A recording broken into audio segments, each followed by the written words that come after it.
안녕하세요. 일생의 모든 것에 감사하면서 살아가고 있는 60대 여자입니다. 여러분은 복생엄이라는 말을 알고 계신가요?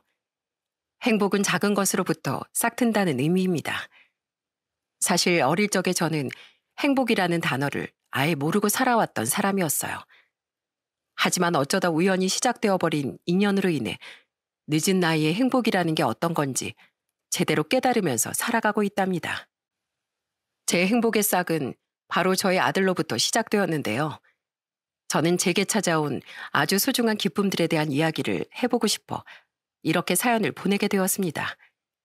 그럼 지금부터 이야기를 시작해 보도록 할게요. 어릴 적 저는 아주 가난한 집에서 태어났습니다. 연탄 하나 뗄 돈이 없어 얼음장같이 차가운 바닥에 웅크려 덜덜 떨면서 자는 게 일상이었고, 언제나 감자 아니면 보리밥으로 겨우 끼니를 때울 정도로 가정 형편이 좋지 않았죠. 그리고 부모님은 새벽마다 몇 푼 되지도 않는 돈을 벌러 나가시는 바람에 아침에 눈을 뜨면 저 혼자 집에 덩그러니 남겨져 있는 경우가 많았습니다. 보통 이런 어린 시절을 겪으셨던 분들은 가난했음에도 가족끼리 사이는 화목했다고 하던데, 저희 집은 전혀 아니었습니다. 제가 눈을 뜨고 있을 때 숱하게 보던 광경은 부모님들끼리 언성을 높이며 싸우는 장면이었어요. 뼈 빠지기 일하고 오면 뭐해? 아침이고 저녁이고 올라오는 밥상이라곤 고작 다 식어 빠진 보리밥에 된장 하나뿐인데, 그래도 참 가난한데 고마운 거 딱 하나 있다. 매일같이 보리밥만 먹는 덕분에 장 건강 하나는 걱정 안 해도 되는 거. 어휴, 지긋지긋해 죽겠어 진짜. 당신만 지겨운 줄 알아? 누군 좋아서 매일같이 보리밥에 된장만 비벼 먹고 사는 줄 아냐고. 당신이 조금만 더 잘난 사람이었어 봐. 적어도 우리 이렇게는 안 살았어. 뭐? 지금 말 다 했어? 이렇게 부모님끼리 언성을 높이고 싸우면 저는 조용히 대문을 열고 나와 집 근처에 있는 조그마한 정자로 향하곤 했어요. 주변은 온통 논밭 그리고 풀들이 가득했기에 여름이나 가을이 되면 풀벌레가 찌르르하며 예쁘게 울곤 했고, 저는 눈을 감고 풀벌레 울음소리를 들으면서 빨리 어른이 되고 싶다고 생각했습니다. 저는 그렇게 부모님의 반복되는 싸움과 가난 속에서 국민학교 그리고 중학교까지 졸업했습니다. 공부를 더 하고 싶은 마음이 굴뚝 같았지만 결국 고등학교 문턱은 밟아보지도 못했어요. 고등학교에도 진학하고 싶다던 저를 보며 아버지께서 화를 내며 이렇게 말씀하셨거든요. 고등학교 같은 소리하고 앉아있네. 우리 집안 형편에 중학교까지 마치게 해준 것만으로도 감사히 여겨야지. 쓸데없는 소리 하지 말고 기술이나 배워서 돈이나 벌어와. 솔직히 마음 같아선 배움을 더 이어나가고 싶다는 생각이 굴뚝 같았지만, 당시 시대 상황으로 보나 집안 환경으로 보나 고등학교까지 진학을 하기엔 무리가 있었던 게 사실이었기 때문에 불만을 표출하지 못했습니다. 어떻게든 일찌감치 기술을 배우고 돈을 벌어서 집안 살림에 조금이라도 보탬이 되어야 했어요. 그렇게 저는 17이라는 나이에 미신 공장에 들어가게 됐습니다. 그런데 그곳엔 예상외로 제 또래, 그리고 많아봐야 저와 한두 살 정도가 차이 나는 언니들이 정말 많았어요. 생각보다 저와 비슷한 환경에서 살고 있는 사람들이 많더라고요. 또래인 사람들이 많았고 또 이모님들도 잘 대해주셨기에 공장 일은 쉽게 적응할 수 있었습니다. 점심시간에 밥을 먹고 동료들과 수다를 떨면서 일을 하는 게 하루의 유일한 낙이었어요. 아, 난 진짜 여기 들어오길 잘했다는 생각이 들어. 처음에 들어올 땐 걱정 한가득이었는데 지금은 집보다 여기가 훨씬 좋다니까. 내 말이 그 말이야. 집에서 공장이라도 들어가라 했을 땐 진짜 너무 싫고 학교 가서 친구들이랑 막 놀고 싶고 그랬었는데 지금은 공장 들어온 거 후회 안 해. 인생 너무 재밌다, 야.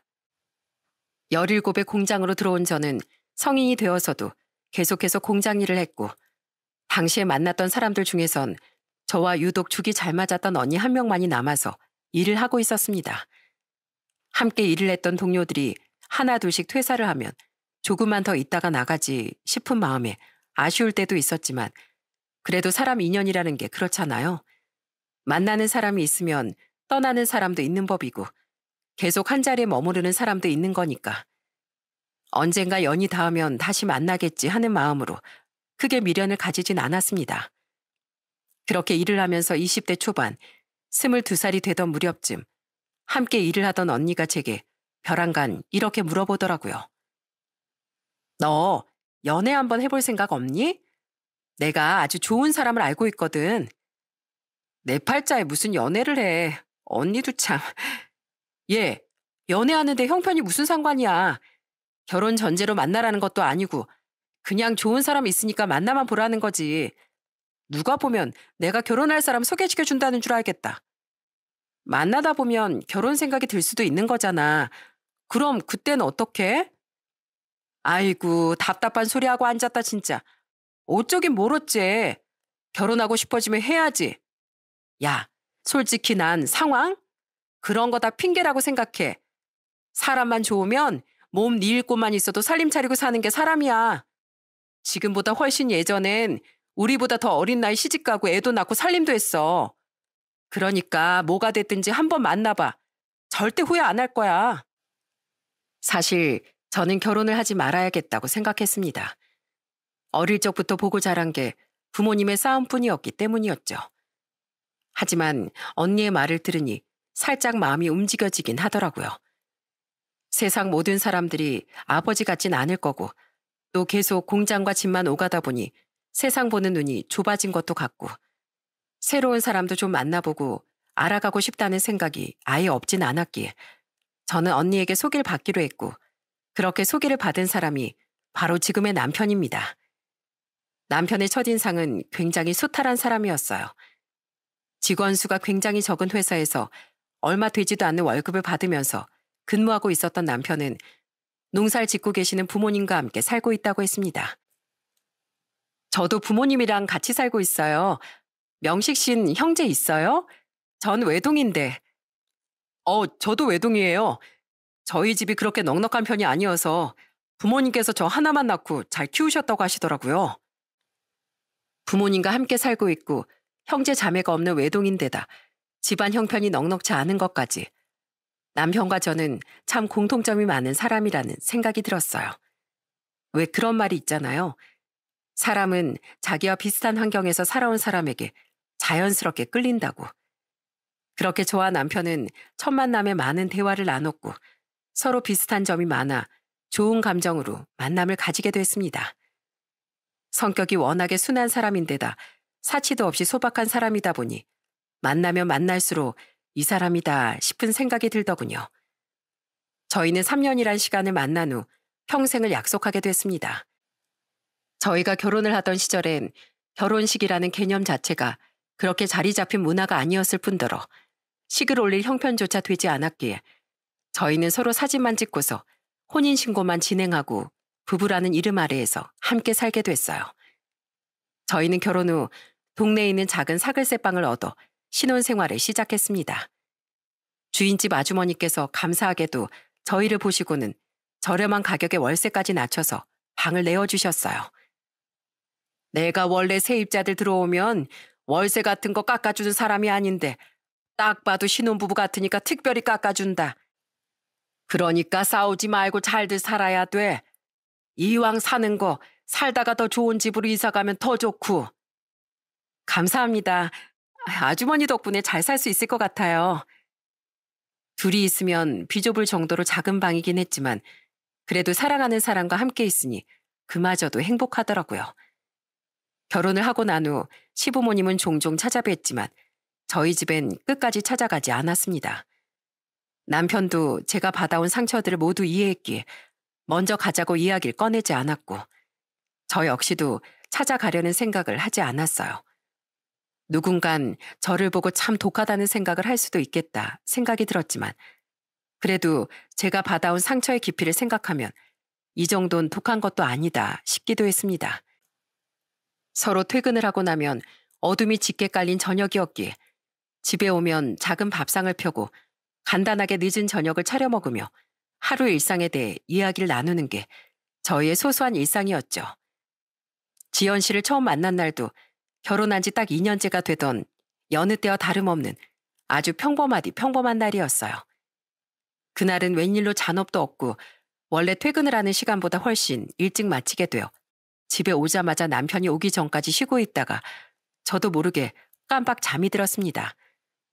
짧은 단잠에서 깨어난 건 밖에서 들려오는 남편의 다급한 목소리 때문이었어요. 여보, 좀 나와봐. 여보! 급한 목소리에 무슨 일이 생겼나 싶어 헐레벌떡 대문을 열고 나가보니 글쎄 집 대문 앞에 한 여자가 쓰러져 있는 게 아니겠어요? 저희 부부는 앞뒤 가릴 것 없이 쓰러진 여자를 들쳐업고서 근처에 있는 종합병원으로 달려갔습니다. 다행히도 여잔 건강엔 큰 이상이 없었고 혈압이 많이 낮아져 그대로 실신을 하게 된 것 같다고 수액을 맞고 푹 쉬어주면 괜찮아질 거라는 말에 겨우 안도의 숨을 내쉴 수 있었어요. 그런데 의사 선생님께서 이렇게 말씀을 하시는 겁니다. 지금 임신 3개월 정도 되신 것 같네요. 임신 초기엔 유산 가능성도 높아서 항상 몸을 조심하셔야 합니다. 다행히 뱃속의 아이는 무사하니까 환자분 깨어나시면 보호자분들께서 잘 챙겨주세요. 그 소리를 듣자마자 살짝 당황스럽긴 했지만 뭔가 속사정이 있는 것 같기도 했고 몸이 아픈 사람을 구하고 나서 자리를 비우는 것도 좀 아닌 것 같아 여자가 깨어날 때까지 남편과 둘이서 하염없이 기다렸습니다. 그리고 2시간 정도 지나고 나니 천천히 눈을 뜨더라고요. 이제 좀 정신이 들어요? 누구세요? 여기가 어디예요? 몸 그렇게 함부로 막 움직이지 말아요. 지금 주사 맞고 있으니까 여긴 병원이에요. 저희 집 앞에 아가씨가 쓰러져 있어서 저희가 병원으로 데리고 왔고요. 제가 쓰러져요? 그럼 저희 아기는요? 아기는 무사하대요? 네, 아이는 아무 탈 없이 뱃속에 잘 있대요. 그러니까 걱정하지 말고 누워 있어요. 저희 부부는 여자를 계속해서 안심시킨 뒤 이런저런 대화를 나눴습니다. 이름은 뭔지, 나이는 몇 살인지, 그 여자 이름은 지연이었고 나이는 21살, 아주 어린 나이였어요. 아이를 품고 있으니 당연히 남편도 있겠다 싶어 저희는 지연 씨에게 이렇게 물었습니다. 근데 지연 씨, 남편은 어디 있어요? 이렇게 병원에 있는 거 알면 걱정할 것 같은데. 남편이 어디 있느냐고 묻는 질문에도 지연 씨는 아무런 대답을 하지 않고 입을 꾹 닫았습니다.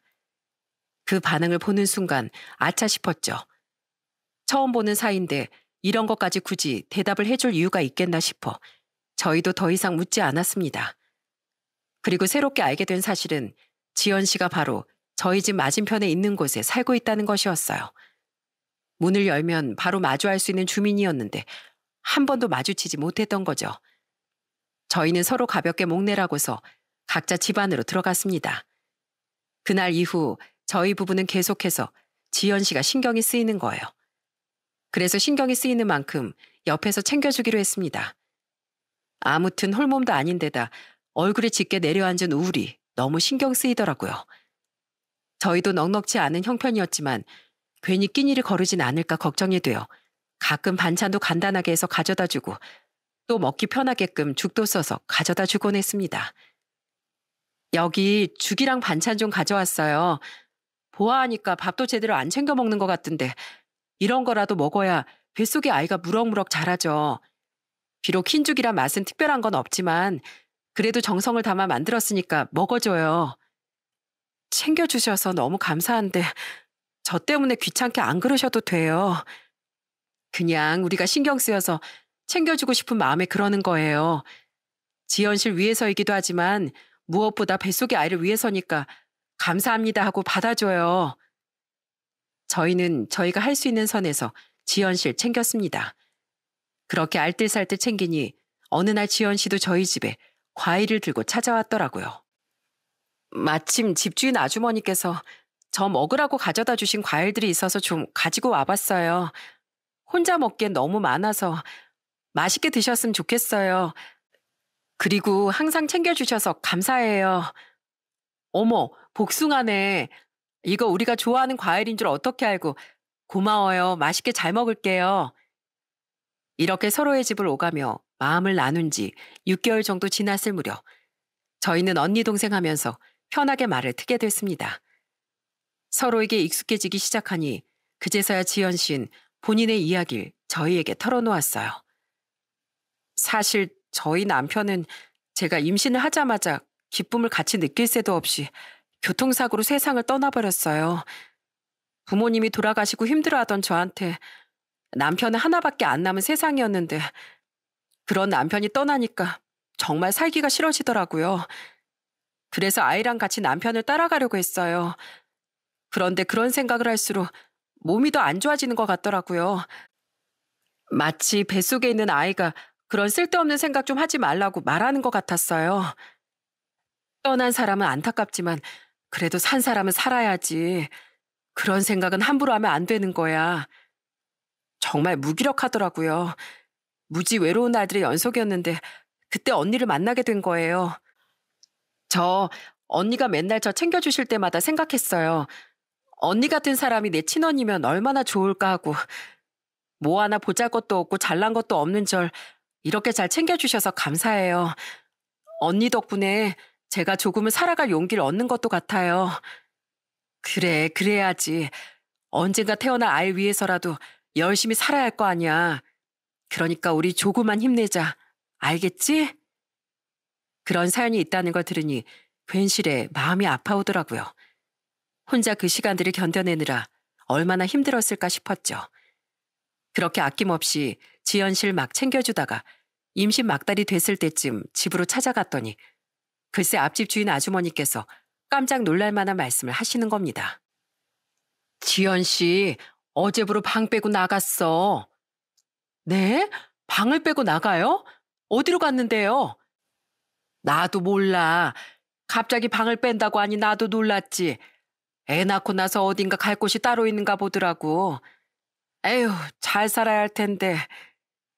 이런 방구 아무런 말도 없이 떠나버린 지연 씨에게 저희 부부는 많은 서운함을 느꼈지만 그래도 갈 곳이 있어서 떠난 거라면 다행이라는 생각이 들었고 부디 아이도 무사히 잘 낳고 앞으로도 행복하길 기원했습니다. 그로부터 3주의 시간이 더 흐른 어느 날이었어요. 그날은 바람이 매섭게 불어오는 날이었습니다. 남편과 함께 저녁을 먹고 이제 막 불을 끄고 잠에 들려는 순간 누군가 대문을 퉁퉁 두드리는 겁니다. 이 늦은 시간에 찾아올 사람도 없는데 누구지 싶은 마음에 문을 열러 가는데 그 순간 아이 울음소리가 귓가에 들려왔어요.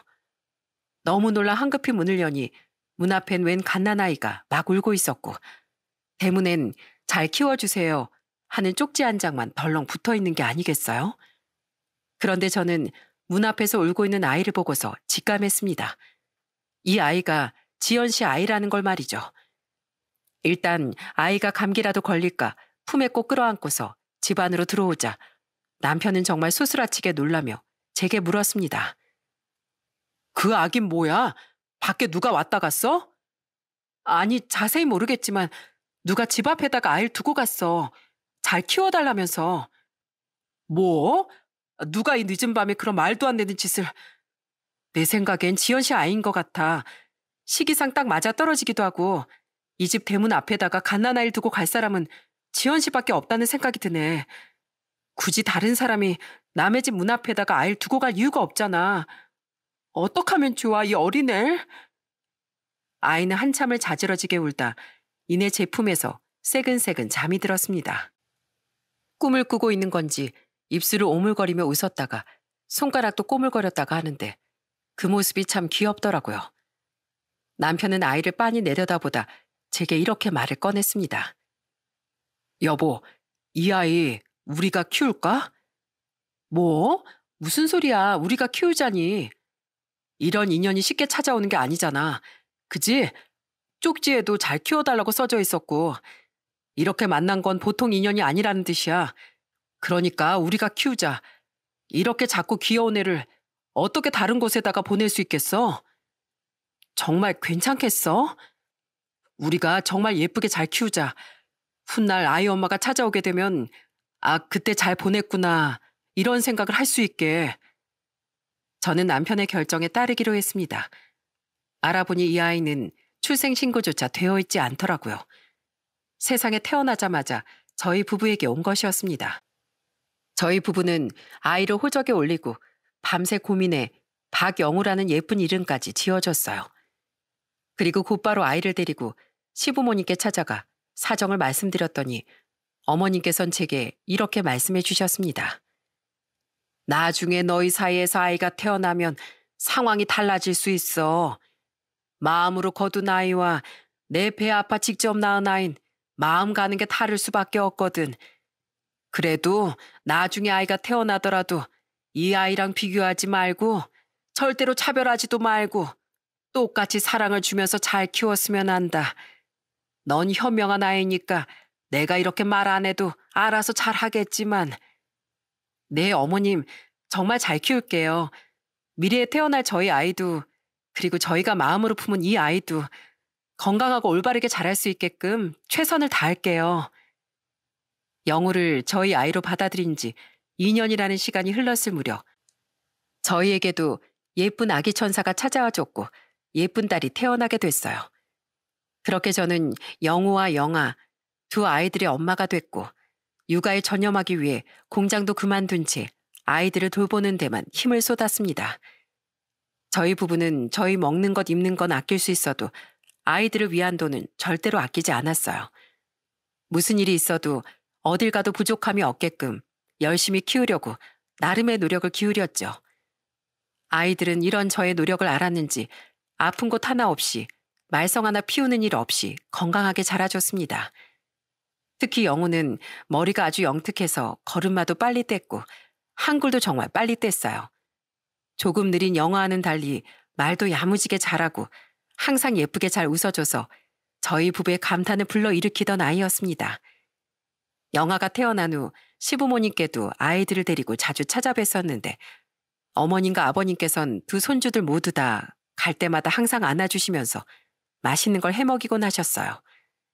그리고 항상 집에 갈 때마다 직접 재배한 농작물을 손에 쥐어주곤 하셨죠. 이거 이번에 우리가 딴 옥수수인데 가서 애들 쪄먹여라. 시기 딱 맞게 딴 거라 알이 꽉 차고 쫀득쫀득해서 애들이 좋아할 거야. 어머님, 이런 거 일일이 다 안 챙겨주셔도 되는데 너희 먹으라고 준 줄 아냐? 애들 먹이라고 주는 거지.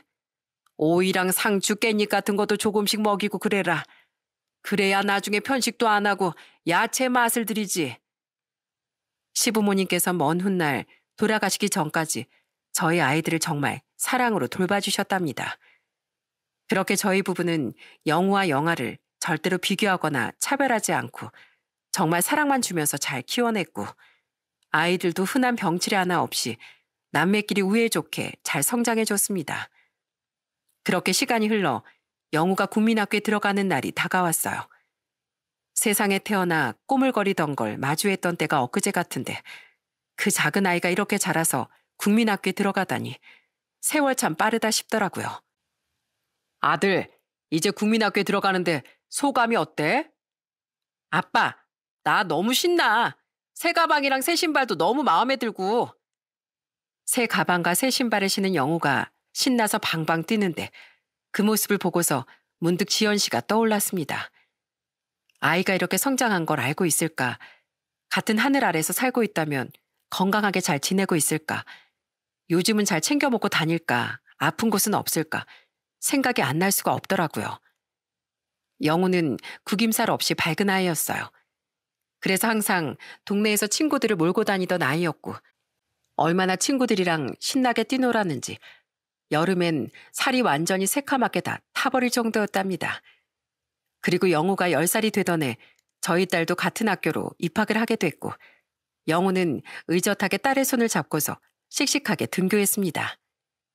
자, 오빠 손잡고 학교 가자. 이제부터 매일매일 오빠랑 같이 등하교 하는 거야. 오빠가 든든하게 지켜줄게. 와, 오빠 엄청 멋지다. 딸은 오빠가 엄청 멋지다면서 엄지를 치켜 세워주고 그 모습을 보면서 가슴을 쭉 펴고 우쭐해하는 아들의 모습이 참 귀엽다고 생각했습니다. 시간이 흘러 어른이 되더라도 저 순수함과 해맑은 만큼은 영원하길 바랬어요. 그러던 어느 날 아이들이 하교를 하는데 뭔가 분위기가 이상했습니다. 영우는 눈이 퉁퉁 부은 채 집에 들어왔고 영아는 씩씩거리며 제게 다가와 이런 말을 하는 겁니다. 엄마, 오빠 친구들 전부 다 못됐어. 뭐? 오빠 친구들이 못됐다니 무슨 소리야?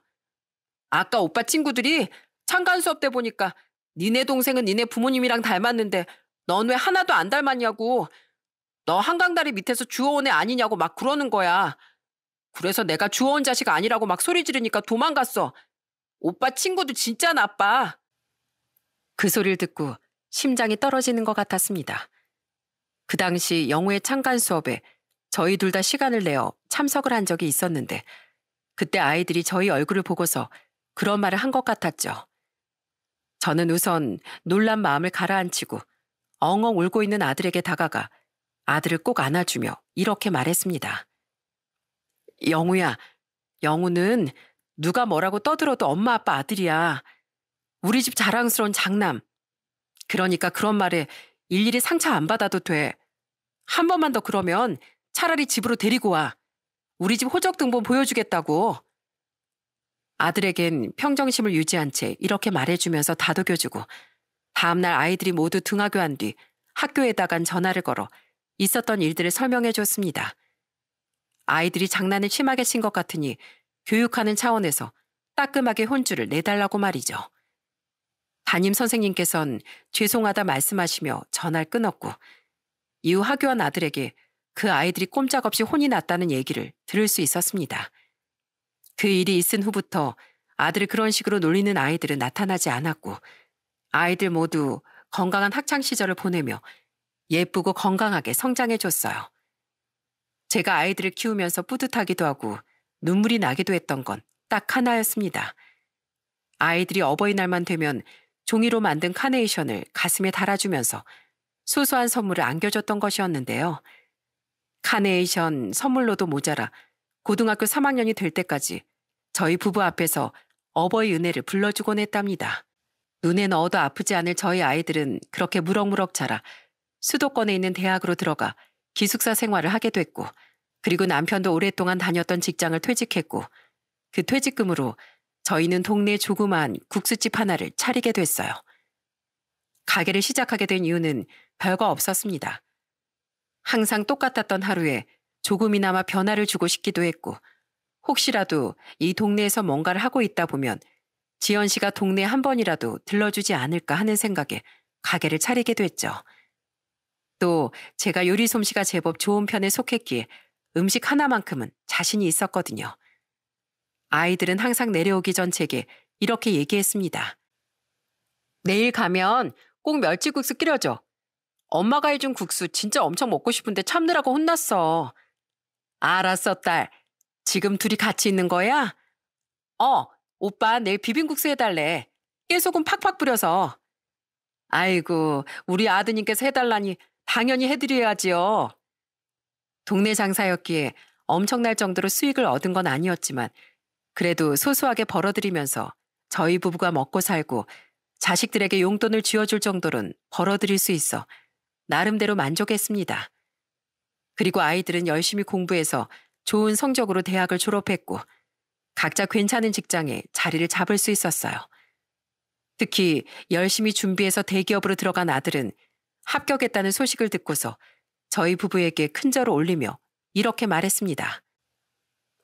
어머니 아버지 덕분에 이렇게 건강하게 잘 자라서 좋은 직장까지 들어갈 수 있었어요. 절 이렇게 바르게 키워주셔서 정말 감사합니다. 깔끔한 양복 차림으로 와서 큰 절을 올리는데 그 순간만큼은 정말 열아들 부럽지 않더군요. 아들 참 잘 키워놨다 싶은 생각에 참 뿌듯했습니다. 그렇게 아이들은 직장 생활을 저희 부부는 소소하게나마 장사를 하면서 세월을 보내고 60대 중반에 접어들었을 때쯤 저희 집에 겹경사가 아닌 불행이 찾아오고 말았습니다. 다름 아닌 남편이 암에 걸리고 만 거였습니다. 가족끼리 식사하는 자리에서 알게 된 것들이었는데 남편이 건강검진을 하다가 발견이 됐다고 하더군요. 남편이 위암 3기 진단을 받았다는 말에 정말 하늘이 노래지는 것 같았어요. 당신 왜 집에 오자마자 나한테 얘기 안 했어? 그런 일들은 나한테 빨리 얘기해야 될 거 아니야. 전화로 말하면 눈물 나서 말도 제대로 못할 것 같아서 직접 얼굴 보고 말하려고 했어. 미안해 여보. 아픈 사람이 미안하네. 면목이 없네. 뭘 이런 것들을 따지고 앉았어. 그런 거 신경 쓰지 말고 어서 치료부터 받아. 이제야 조금 숨통을 트고 살아보나 싶었는데 역시 하늘은 우리의 편이 아니구나 하는 생각이 드니 저도 모르게 눈물이 미친 듯이 쏟아져 내리더군요. 그날 저희 가족은 식사를 하다 말고 서로서로 부둥켜 안고서 눈이 퉁퉁 붓도록 눈물을 쏟아냈습니다. 그리고 영우가 말했어요. 아버진 제가 지켜요. 병원비 같은 거 걱정하지 마시고 치료에만 매진하세요. 좋은 것만 생각하고 좋은 것만 보시고 가족들만 생각하세요. 전 결코 아버지를 하늘나라에 보낼 수 없습니다. 아셨죠? 그래, 고맙다, 고마워. 이래서 아들이 있어서 좋구나. 그렇게 남편은 치료에 매진을 하기 시작했습니다. 옆에서 남편이 항암 치료를 받으며 힘들어하는 모습을 볼 때마다 가슴이 찢어지기도 했어요. 여보, 조금만 더 힘내. 여기서 좌절하면 안 돼. 여보, 난 너무 힘들어. 미칠 것만 같아. 그냥 치료 그만 받고 싶어. 당신 여기서 무너지면 다 끝나는 거야. 내가 당신 옆에 계속 있을 거니까 제발 힘내줘. 부탁이야. 난 당신 없이 못 살아요. 남편은 몇 번이고 고통스러운 나날들을 보내며 힘들어했습니다. 제가 할 수 있는 건 옆에 있어준 방법밖에 없었어요. 그래서 어쩔 수 없이 운영하던 가게도 접기로 했습니다. 돈보다도 제 남편이 더 중요했기 때문이었죠. 남편과 함께 오픈하고 운영하던 가게에 홀로 찾아가 물건들을 정리하는데 참 뭔가 씁쓸함이 들더라고요. 이 가게엔 늘 남편과 함께였는데 지금은 혼자 와서 불 꺼진 식당을 정리하는 제 모습을 보고 있자니 괜히 눈물이 차올랐습니다. 그렇게 하나씩 짐들을 정리하고 있던 마지막 날, 내 인생의 반전의 반전이 펼쳐지게 되었습니다. 늦은 저녁 검은 모자를 푹 눌러쓴 한 여자분이 가게 안으로 들어왔어요. 저기 혹시 오늘은 영업을 하시나요? 아이고 손님, 이제 가게 영업 안 해요. 개인적으로 사정이 있어서 내놨거든요. 기껏 이렇게 찾아와 주셨는데 죄송해서 어떻게 하죠? 가게를 내놓으셨다고요? 아니 왜요? 저희 남편이 지금 몸이 좀 많이 아프거든요. 아픈 사람을 두고 장사하기 힘들 것 같아 가게를 내놓기로 했어요.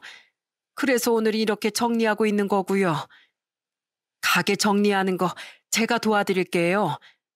아이고, 아니에요. 괜찮아요. 아이, 누구신데 도와주신다는 건가요? 저 몰라보시겠어요? 죄송해요, 언니. 어디서 들어본 듯 굉장히 익숙한 말이었습니다.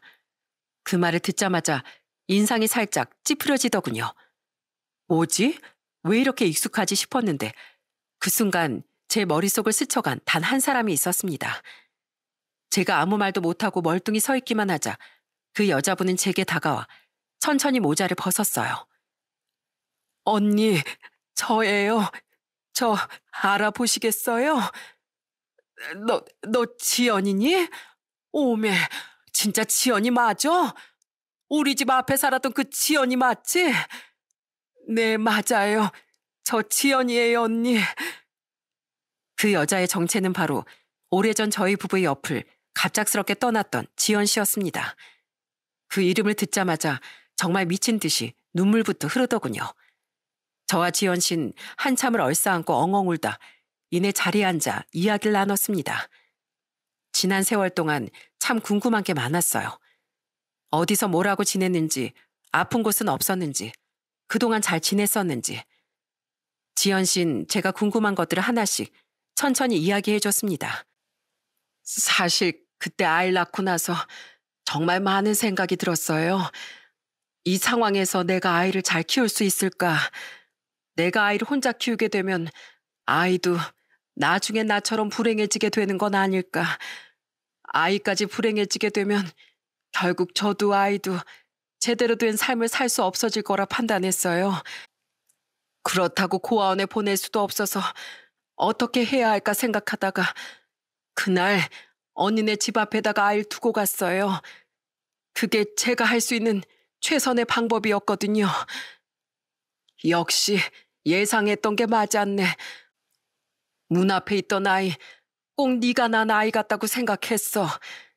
차라리 그날 문 두드리고 나서 아이를 키워달라고 부탁이라도 하지. 그 아이 호적에도 올려놓고 이름까지 지어줬어. 영우라고. 아주 멋진 이름이지? 너무 멋진 이름이에요. 이제야 찾아와서 정말 죄송해요, 언니. 제가 진작에 찾아왔어야 했는데 먼저 앞에 나설 용기가 나질 않았어요. 혹시라도 소박을 맞을까 무서워서 계속 곁을 맴돌고만 있었거든요. 무슨 소리야? 나랑 내 남편은 널 얼마나 기다렸는데 수시로 대문을 열어보고 닫기도 했어. 실은 저 매년마다 영우가 크는 모습 지켜봤어요. 저 멀리서요. 언니가 영우를 얻고 장을 보러 가는 모습, 형부가 영우랑 놀아주는 모습, 저 멀리서 지켜봤었어요. 뭐 그랬어? 그럼 우리 앞에 나서지 왜 안 나섰어? 언니의 행복을 뺏고 싶지 않았어요. 괜히 제가 나타나면 불청객이 될 것만 같았거든요. 영우가 언니한테 엄마 엄마 하는 모습 보고 언니의 가정을 깨고 싶지 않았고 영우가 받을 상처를 생각하니 쉽게 나서지 못했어요. 에휴, 그랬구나, 그랬어. 난 충분히 그만 무슨 마음인지 알겠어. 그래도 늦게나마 잘 왔어. 고맙다, 고마워. 그렇게 우리는 35년의 세월 만에 재회를 할 수 있었습니다. 얼마나 부둥켜 안고 울었는지 모릅니다. 어떤 분들은 자식을 버리고 간 사람을 왜 이렇게 잘해주냐 할 수도 있겠지만 반대로 생각하면 우리에게 영우를 보내준 지연일 외면할 수 없었습니다. 그리고 심성이 착하고 그때 당시엔 나이도 어리고 몸도 좋지 않고 혼자 애를 키우기 힘든 상황이었다는 걸 알기에 전 받아들일 수 있었습니다. 근데 언니, 형부 어디가 아픈 거예요? 지연 씨의 말에 저는 있는 그대로 솔직하게 대답해 줬습니다. 남편이 위암 3기를 겪고 있다고 말이죠. 지연 씨 너무 놀라서 입을 틀어막고 한참을 가만히 있더군요. 언니, 형부한테 가서 인사드려도 될까요? 꼭 형부한테도 감사하다는 말씀 드리고도 싶고요. 저는 지연이의 말에 곧장 가게를 정리하고 병원에 데리고 갔습니다. 이미 남편에게 전화로 지연 씨가 왔다고 연락을 했었기에 남편은 병원에서 기다리고 있는 중이었죠. 형부, 그동안 잘 지내셨어요? 아이고, 이게 누구야? 지연 씨 아니야? 어서 와요. 잘 왔어요. 잘 왔어. 지연 씨는 남편의 힘든 상황에도 자신을 반갑게 맞이해준 남편에게 연신 고맙다는 말만 되풀이했습니다. 그리고 죄송하다고 말을 하면서요. 그래, 지연 씨. 지연 씨 아들 우리 영우 만나봐야 되지 않겠어? 세월이 흘렀지만 지연 씨가 낳은 자식이잖아. 한 번 자식은 영원한 자식인 거야. 영우가 절 만나 줄까요? 지연 씨는 영우가 자신을 외면하지 않을까, 내쫓지 않을까, 그걸 걱정하고 있는 듯 했습니다. 그리고 바로 그때였어요. 누군가가 남편 병실 문을 서서히 열고 들어왔습니다. 그 사람은 바로 퇴근하고 병원에 온 영우였어요. 병실 안에서 눈물바다가 된 우리의 모습을 본 영우는 이 상황이 이해하기 힘든 듯 물어봤습니다. 어머니, 이분은 누구? 영우야, 인사해라. 지금으로부터 35년 전에 널 이 세상에 태어나게 해준 분이셔. 널 낳아주신 친어머니시란다. 친엄마라는 말에 아들의 눈이 튀어나올 듯 휘둥그레졌고 지연 씨는 그런 아들의 표정을 한번 바라보고 소리내어 울면서 아들의 앞에 무릎을 꿇었습니다. 영우야. 영우는 처음엔 당황을 하더니 바로 정신을 차린 듯 싶었어요. 엄마라고요? 제 친어머니요? 영우야, 미안하다. 정말 미안해. 엄마가 진작에 찾아왔어야 하는데 엄마가 너무 부족하고 못나서 이제야 널 찾아왔다. 내가 이렇게 한다고 해서 내 죄가 씻겨지는 것도 아닐 거고 용서를 받을 수 없는 것도 알지만 그래도 언젠가 널 만나게 되면 꼭 말해주고 싶었어. 정말 미안하다고. 이 엄마가 너무 겁쟁인데다가 나약한 사람이라 차마 너한테까지 불행을 안겨주고 싶진 않았다고. 그래서 정말 어쩔 수 없이 그런 선택을 한 거였다고. 이제야 널 찾아왔지만 항상 널 생각하고 있었어. 잘 크고 있을까? 아픈 곳은 없을까? 내 아들은 어떤 이름을 가지고 살고 있을까? 엄마가 이제서야 용기를 내서 찾아와서 너무 미안해. 아들은 두 눈을 꼭 감고서 마음을 정리하는 듯 보였습니다. 지연 씨는 계속해서 무릎을 꿇고 눈물을 흘렸고 저는 그런 두 사람을 그저 바라보기만 할 뿐이었어요. 아들은 한참 동안 침묵을 지키더니 자리에서 일어나 지연 씨를 일으켜 세운 뒤 이렇게 말했습니다. 솔직하게 말하면 아직 상황 파악도 제대로 안 되고 이게 무슨 일인가 싶어 당황스럽기도 하지만 저를 계속해서 생각해 주셨다는 건 잘 알 것 같아요. 저는 세상에 태어나면서부터 지금까지 단 한 번도 행복하지 않았던 적이 없어요. 여기 계신 어머니 아버지한테 정말 사랑받으면서 잘 지냈거든요. 떨어져 있던 지난 35년이라는 세월만큼 저는 잘 지냈으니 저한테 죄책감 가지실 필요 없어요. 전 정말 괜찮아요. 아들의 말에 지연 씨는 아들을 꼭 끌어안고 계속해서 눈물을 흘렸습니다. 영우야, 어서 어머니 안아드려. 너의 품이 얼마나 그리웠겠니. 어서. 제 눈치를 보던 아들은 저의 말에 지연 씨가 눈물을 그칠 때까지 꼭 끌어안으며 달래줬어요. 35년 만에 친모와 아들이 상봉한 순간이었습니다. 그렇게 한바탕 소동이 지나가고 난 후 지연 씨는 제게 꼭 은혜를 갚고 싶다고 했습니다. 지금까지 영우를 키워준 보답은 꼭 하고 싶다면서 말이죠. 언니, 사람이 은혜를 받았으면 갚아야 하는 게 순리라는 걸 잘 알아요. 그래서 제 아들 키워주신 은혜 꼭 갚게 해주세요. 아니야, 됐어. 무슨 돈을 준다고 그래. 우린 영우 덕분에 그동안 얼마나 행복한 가정을 꾸렸는지 몰라. 오히려 우리가 더 감사한 걸. 제발 받아주세요. 저 35년 동안 혼자서 하루도 쉬지 않고 영우를 만날 날을 고대해왔어요.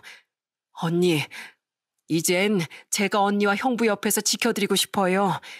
제발 그렇게 하게 도와주세요. 지연 씨의 말을 들어보니 그동안 시집도 가지 않고 혼자서 허드렛 일을 하며 열심히 살아왔던 걸로 보였습니다. 죄책감을 가지며 영우 앞에 설 수 있는 그날만을 기다리며 열심히 일을 해왔던 걸로 보였어요. 그리고 지연 씨는 다음 날 제게 엄청난 돈을 보내왔습니다. 무려 2억이라는 큰 돈이었어요. 지연 씨가 자꾸 은혜를 갚고 싶다 해서 어쩔 수 없이 제 계좌번호를 줬는데 저는 그 큰 돈을 보낼 거라곤 생각지도 못했습니다. 아니, 왜 이렇게 큰 돈을 보냈어? 나 이거 못 받아. 다시 돌려줄 테니까 어서 받아. 언니, 그래야 제가 떳떳하게 형부랑 언니, 영우를 볼 수 있어요. 제발 받아주세요. 아니, 이 돈 벌려고 평생을 고생했을 거 아니야. 그런 돈을 내가 어떻게 받아? 언니, 저 돈 많이 벌었어요. 그 돈 주고도 생활할 돈 충분히 있으니 걱정 마세요. 지연 씨는 돌려준다는 저의 말을 강하게 뿌리쳤어요. 자신이 떳떳해질 방법은 이것밖에 없다면서 말이죠. 그래서 전 이 돈을 우선 받고 나중에 영우 결혼할 때 보태주기로 했습니다. 그날 이후 우리에겐 많은 변화가 생겼어요. 친어머니를 35년 만에 제외한 영우에겐 2명의 어머니가 생기게 됐답니다. 어머니, 오늘 식사하셨어요? 영우야, 너 어떤 어머니한테 말한 거니? 친어머니니, 키워준 어머니니? 에휴, 농담도 두 분 다 말씀드린 거예요. 우리 어머니들. 그래, 우리 아드님은 식사하셨어요? 이렇게 영우는 저와 지연 씨에게 어머니 어머니 하며 얼마나 잘하는지 모릅니다. 지연 씨는 우리 동네로 이사를 와 같이 시간도 보내고 남편을 같이 보살피고 있어요. 남편한테도 지극정성으로 얼마나 잘하는지 모른답니다. 마치 우리가 지연 씨를 35년 전 챙겨줬던 것처럼 지연 씨 남편을 지극정성으로 챙겨주고 있습니다. 그런 덕분인지 1년이 지난 지금 남편의 병은 많이 좋아지고 있는 상태랍니다. 아직 병이 다 낫지 못했지만 의사 말로는 이대로만 가면 희망을 가져도 된다고 말씀을 하시더라고요. 지연 씨가 우리에게 와줘서 우리에겐 희망이 생겼고 가족이라는 끈끈한 정이 더 생긴 것만 같습니다. 사랑하는 아들에겐 이제 엄마가 2명이 생겼죠. 낳아준 친엄마와 마음으로 품어준 엄마. 처음엔 영우도 무척이나 어색했지만 지금은 적응하면서 지연 씨, 아니 지연이와 정말 잘 지내고 있습니다. 가족끼리 함께 둘러앉아서 식사도 같이 할 정도랍니다. 저희 딸도 이 이야기를 뒤늦게서 알게 됐고 지연이를 작은 엄마라는 호칭으로 부르고 있습니다. 작은 엄마, 오빠 어렸을 때 어땠는지 궁금하지 않으세요? 저희 앨범에 다 있는데 하나하나 보여드리면서 설명해 드릴까요? 오, 영우 어린 시절은 어땠는지 너무 궁금하네. 여기 이 사진은 오빠가 집에서 케첩 뿌리고 놀다가 걸려서 아빠한테 혼나고 있는 모습이고요. 여기 이 사진은 오빠가 바지에 오줌 싸는 바람에 주인집 아주머니께 소금 받으러 가는 모습이래요. 그리고 또 이건 야, 박영아, 너 조용히 안 할래? 아, 왜 귀엽기만 하구만. 영아야, 더 웃긴 사진은 없니? 이렇게 저희는 지금 하하호호하며 정말 더할 나위 없이 행복한 날들을 보내고 있습니다. 저희 가족에게 이런 행복이 오래 갈 수 있도록 여러분들의 많은 응원 부탁드립니다. 타생지연이라는 사자성어가 있습니다. 남 모르는 사람끼리 길에서 소매를 스치는 것도 모두가 전생의 깊은 인연에 의해 나타나는 것임을 이르는 말인데요. 아마 그날 지연이가 저희 부부와 그렇게 마주하게 된 것도 모두 이렇게 맺어질 인연이라 그런 게 아닌가 싶습니다. 길거리에 굴러다니는 돌도 소중히 하라는 말이 있는 것처럼 내게 사소한 인연이라 할지라도 언젠간 귀중한 사람이 될지도 모르니 모든 인간관계에 최선을 다하는 삶을 살길 바라는 마음을 담아 사연을 보내게 됐어요. 저의 이야기는 여기까지입니다. 모두 행복한 날들만 가득하시기를 바랄게요.